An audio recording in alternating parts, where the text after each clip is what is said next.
കേരളത്തിലുള്ള എല്ലാ മാതാപിതാക്കളും വളരെ കഷ്ടപ്പെട്ടാണ് കുട്ടികളെ വിദ്യാഭ്യാസം ചെയ്യിക്കുന്നത്. അതായത് ഏകദേശം CBSE സിലബസിലും അല്ലാതെ കേരള സിലബസിലും IC സിലബസിലും എല്ലാം വളരെയധികം പഠിപ്പിച്ച് പിള്ളേർക്ക് ഒരുപാട് പൈസ മുടക്കി വിദ്യാഭ്യാസം കൊടുക്കുന്ന ഒരു സമ്പ്രദായ രീതിയാണ് കേരളത്തിലുള്ളത്. അപ്പോൾ അവർ പഠിച്ച് ഏകദേശം +2 വരെ എത്തുമ്പോഴേക്കും അവർക്ക് അതേ സമയം തന്നെ അവർക്ക് എൻട്രൻസ് പരീക്ഷയ്ക്കുള്ള കോച്ചിങ് കൂടെ കൊടുക്കുകയാണ്. മിക്ക മാതാപിതാക്കന്മാരുടെ ആഗ്രഹം തങ്ങളുടെ കുട്ടി ഡോക്ടറാകണം, എഞ്ചിനീയർ ആകണം എന്നൊക്കെ ഉള്ളതാണ്.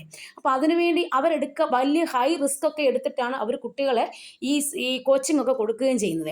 അതായത് ലക്ഷക്കണക്കിന് രൂപ മുടക്കി +2 പഠനത്തിനോടൊപ്പം തന്നെ ബ്രില്യൻസിൻ്റെ കോച്ചിങ് അതുപോലെ മറ്റു തരത്തിലുള്ള ആപ്പുകളൊക്കെ എടുത്തു വെച്ചുകൊണ്ട് അവർ കുട്ടികളെ പഠിപ്പിക്കുകയാണ്. ഇങ്ങനെ വളരെ കഷ്ടപ്പെട്ട് പഠിപ്പിച്ച് നീറ്റ് പരീക്ഷ പാസ്സാക്കി എടുത്തതിന് ശേഷമാണ് അവർക്ക് മെഡിക്കൽ കോളേജുകളിലേക്ക് അഡ്മിഷൻ കിട്ടി പഠിക്കാനായിട്ട് പോകുന്നത്.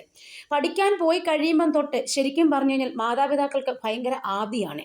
എൻ്റെ കുട്ടി പോകുന്നിടം സേഫ് ആണോ, അവിടെ പലവിധ പ്രശ്നങ്ങൾ ഉടലെടുക്കുമോ, ഇതൊക്കെ ഓർത്ത് ഊണും ഉറക്കവും ഇല്ലാതെ കഴിയുന്ന കുറേ മാതാപിതാക്കന്മാരാണ് നമ്മുടെ നാട്ടിലുള്ളത്.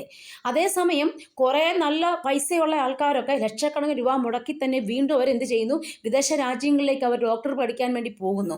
അവിടെ നമുക്ക് തോന്നും അവർ സെക്യൂർ ആണെന്ന് നമ്മുടെ മനസ്സ് പറയുന്നു.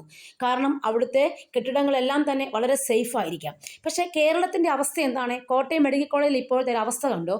അവിടുത്തെ കെട്ടിടങ്ങൾ, ആ കുട്ടികൾ താമസിക്കുന്ന, വിദ്യാർത്ഥികൾ താമസിക്കുന്ന ഹോസ്റ്റൽ റൂമുകളെല്ലാം തന്നെ വളരെയധികം പൊളിഞ്ഞ് നാമാവശേഷമായിക്കൊണ്ടിരിക്കുകയാണ്. അതുപോലെ തന്നെ അതിനകത്ത് ചോർന്നൊലിക്കുന്ന മേൽക്കൂരയാണ്. അകത്തെല്ലാം മഴ പെയ്ത് കഴിഞ്ഞാൽ മൊത്തം നനയുന്ന ഭിത്തികളെ, പിന്നെ അതിൻ്റെ മേളിൽ വലിയ വാട്ടർ ടാങ്ക് ഒക്കെ കെട്ടി വെച്ചിട്ടുണ്ട്. ഈ വാട്ടർ ടാങ്ക് ഒക്കെ എപ്പം മേളിലും ഇതെല്ലാം പൊട്ടി താഴെ വീഴാം. ഈ കുട്ടികൾക്ക് എന്തെങ്കിലും ഒരു സേഫ്റ്റി ഇവിടുത്തെ ഗവൺമെൻറ് കൊടുക്കുന്നുണ്ടോ?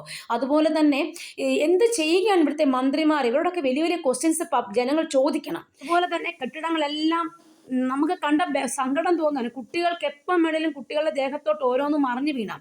ആ നിലയിലാണ് എന്തുകൊണ്ട് ഇവരവിടെ ചെക്ക് ചെയ്തിരുന്നില്ല? എന്തുകൊണ്ട് അവരെ പണികൾ പൂർത്തീകരിക്കുന്നില്ല? എന്തുകൊണ്ട് വൃത്തിയായിട്ടിടുന്നില്ല?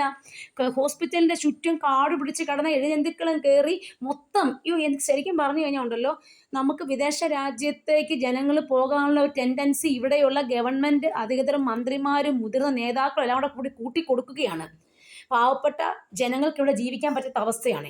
പഠിക്കുന്ന വിദ്യാർത്ഥികൾക്ക് സ്വന്തം നാട്ടിൽ നല്ലൊരു മെഡിക്കൽ കോഴ്സ് പഠിക്കാനുള്ള ഒരു അവസരം ഇവർ ഇല്ലാതാക്കി കൊടുക്കുകയാണ് ഇവിടെ ചെയ്യുന്ന പണി. പാവപ്പെട്ട കുട്ടികൾ എങ്ങനെ വിദേശ രാജ്യത്ത് പോയി പഠിക്കും? ഇവർ എങ്ങനെയെങ്കിലും നല്ല പഠിക്കാൻ മിടുക്കരായ പല വിദ്യാർത്ഥികളും നമ്മുടെ സമൂഹത്തിലുണ്ട്, പല വീടുകളിലുമുണ്ട്. ഈ കുട്ടികളൊക്കെ പഠിച്ച് നീറ്റൊക്കെ പാസ്സായി ഒരു അഡ്മിഷൻ എടുത്തു കഴിയുമ്പോൾ അവരുടെ ജീവിതം സേഫ് ആണെന്ന് നമ്മൾ എങ്ങനെ തീരുമാനിക്കും?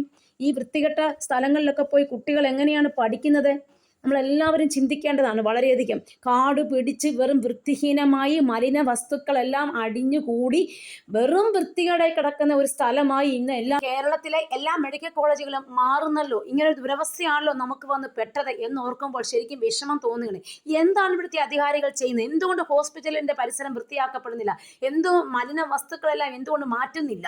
എന്തുകൊണ്ട് കുട്ടികളെ സേഫ് ആക്കി അവിടെ പഠിപ്പിക്കുന്നില്ല? എന്തുകൊണ്ട് കെട്ടിടങ്ങൾ റിപ്പയർ ചെയ്യുന്നില്ല? എന്തുകൊണ്ട് ക്ലീൻ ആക്കി ഇടുന്നില്ല? എന്തുകൊണ്ട് അവിടെ പലവിധ സാധനങ്ങൾ ഉപയോഗിച്ച് സാനിറ്റൈസ് ചെയ്യുന്നില്ല? ചുറ്റും രോഗം പടരാനുള്ള ഏറ്റവും നല്ല മാർഗമാണ് ഇവർ കാണിച്ചു കൂട്ടുന്നതല്ല. അതുകൊണ്ട് ഈ അധികാരികൾ, ഈ മന്ത്രിമാരൊക്കെ ഇവിടെ എന്ത് ചെയ്യുകയാണെന്ന് പാവപ്പെട്ട ജനങ്ങളെ നമുക്ക് ചോദിക്കേണ്ടത് വളരെ ആവശ്യമായിരിക്കുകയാണ്. പാവപ്പെട്ട വിദ്യാർത്ഥികൾ താമസിക്കുന്ന ഹോസ്റ്റലിൻ്റെ പുറത്ത് വെച്ചേക്കുന്ന ടാങ്ക് എന്ന് പറഞ്ഞാൽ 14,000 ലിറ്റർ കൊള്ളുന്ന ടാങ്കും, അതുപോലെ തന്നെ അവിടുന്ന് ഓരോ ഇലകളൊക്കെ വളർന്ന് കയറി പന്തലിച്ച് അതിൻ്റെ വള്ളിയൊക്കെ അതിനകത്ത് കയറി കിടക്കുന്നതായിട്ട് നമ്മൾ കാണുന്നത്. ഇത് ബഹുമാനപ്പെട്ട ചാണ്ടിയുമ്മനാണ് ഇതിപ്പോൾ ജനങ്ങളെ അറിയിച്ചേക്കുന്നത്. ഇനിയെങ്കിലും ഇതിനൊക്കെ പരിഹാരം കണ്ടില്ലെങ്കിൽ ഇവിടുത്തെ അവസ്ഥ വളരെ ദയനീയമായിട്ട് പോകും. നമുക്ക് ഏറ്റവും ആവശ്യം ഡോക്ടേഴ്സാണ്. ഡോക്ടർമാരുണ്ടെങ്കിലേ ജനങ്ങൾക്ക് ജീവിക്കാൻ പറ്റത്തുള്ളൂ. അതുകൊണ്ട് ആദ്യം നിങ്ങൾ നന്നാക്കേണ്ടത് എവിടെയാണെന്ന് ചോദിച്ചു കഴിഞ്ഞാൽ നിങ്ങൾ ഹോസ്പിറ്റലിൻ്റെ പരിസരം വൃത്തിയാക്കിയിടാൻ ട്രൈ ചെയ്യുക. ചുമ്മാ മന്ത്രിമാരായിട്ട് കസേര കയറി ഇരുന്നാൽ മാത്രം പോരാ, നിങ്ങൾ ആക്ഷൻ എടുക്കണം. നിങ്ങൾ ഈ ഫണ്ടൊക്കെ കൊണ്ട് എന്ത് ചെയ്യുക? ഇതൊക്കെ നമുക്കിപ്പോൾ ചോദിക്കാനുള്ളൂ. ദയവേത് നിങ്ങൾ ഈ ഫണ്ടൊക്കെ നേരാവണ്ണം ഉപയോഗിച്ച് ഈ ഹോസ്പിറ്റലിൻ്റെ പരിസരം വൃത്തിയാക്കുകയും വെടിപ്പാക്കുകയും ചെയ്താൽ ഏറ്റവും നല്ലതായിരിക്കും.